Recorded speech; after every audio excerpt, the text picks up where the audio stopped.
एक बार फिर से वॉक विद गॉड चैनल में आप सभी का स्वागत है। एक वचन का भाग मैंने लिया है मत्ती 7 अध्याय उसकी 21 आयत। वहां पर इस प्रकार से लिखा है, जो कोई मुझसे हे प्रभु कहता है उनमें से हर एक स्वर्ग के राज्य में प्रवेश नहीं करेगा, परंतु वही जो मेरे स्वर्गीय पिता की इच्छा पर चलता है। अर्थात जो कुछ वो वचन में पढ़ता है उसके अनुसार वो अपने जीवन को व्यतीत करता है। और यदि आप ऐसा करते हैं तो आपके बारे में लिखा गया है मत्ती 7 उसकी 24 आयत में लिखा, इसीलिए जो कोई मेरी ये बातें सुनकर उन्हें मानता है वो उस मनुष्य के समान ठहरेगा जिसने अपना घर कहां पर बनाया है? चट्टान पर बनाया है।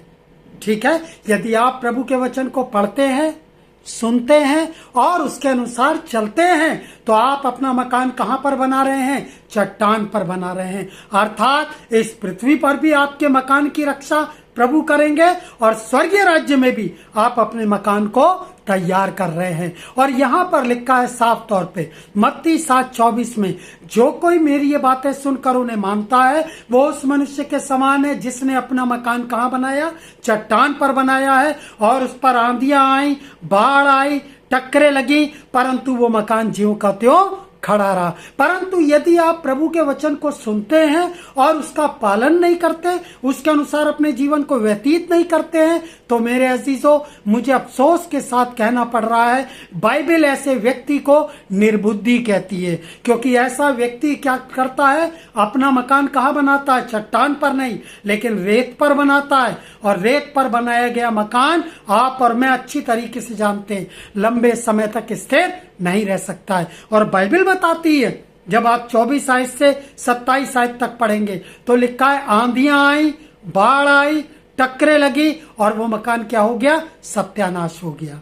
मेरे अजीजों, यदि आप वचन को पढ़ते हैं, सुनते हैं और उसके अनुसार चलते हैं तो आप अपने मकान को चट्टान पर बना रहे हैं। आपके घर में प्रभु मजबूती देंगे। हालेलुया। और यदि आप वचन को सुनते हैं और भूल जाते हैं तो आप अपना मकान रेत पर बना रहे हैं। आंधियां आएंगी, टक्करें लगेंगी और सत्यानाश हो जाएगा। चलते चलते मैं आपको बताता चलूं, बहुत सारे लोगों का ये मानना है, सोचते हैं प्रभु में आने के बाद में समस्याएं नहीं आएंगी। बिल्कुल आती हैं, बिल्कुल आती हैं, लेकिन परिणाम फर्क होता है। जो चट्टान पर बनाया गया मकान पर था उस पर आंधियां लगी, टक्करें लगी, लेकिन ज्यों का त्यों खड़ा रहा। लेकिन जो मकान रेत पर था, आंधियां आई, टक्करें लगी और सत्यानाश हो गया। यदि आप प्रभु के वचन को पढ़ते हैं, सुनते हैं और उसके अनुसार चलते हैं तो आप अपना मकान कहाँ बना रहे हैं? चट्टान पर बना रहे हैं। हालेलुया। प्रभु आप सबको बहुतायत से आशीष दे। जय मसीह की।